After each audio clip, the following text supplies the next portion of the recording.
And so all this that we're talking about right now is part of the Keynesian economic theory or way of handling financial matters between a government and the non-government part of a system.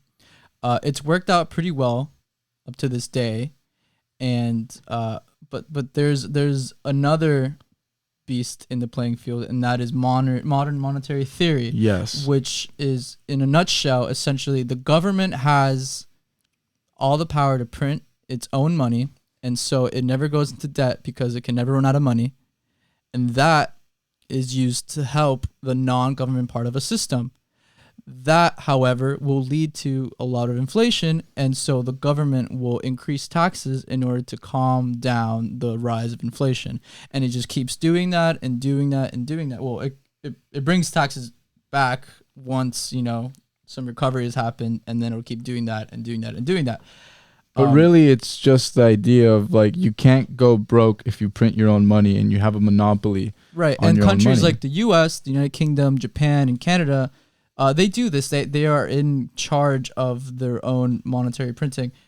So it's just, things are a little controlled right now because otherwise we'd have hyperinflation like we had in what was that country again? In Zimbabwe, where you had $100 trillion. 100 trillion. 100 trillion. It's crazy. I mean, look at us. We have $27 trillion in national debt.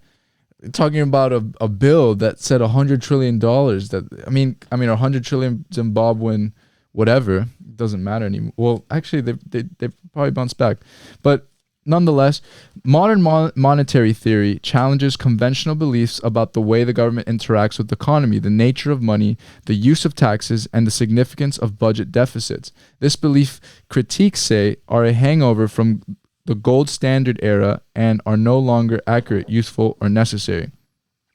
So the opposing one is Keynesian economics. So Keynesian economics is basically saying the government must find ways to either disincentivize or incentivize spending depending on the way that the economy is looking, and ultimately not to print as much money, just find creative solutions to get people to spend more or spend less. Whether if you're in an economic recession, the government will incentivize people to spend money.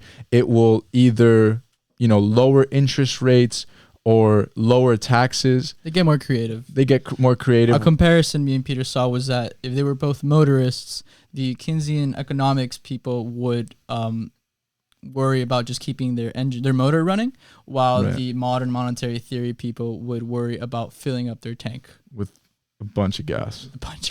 Yeah, right. Like loaded up.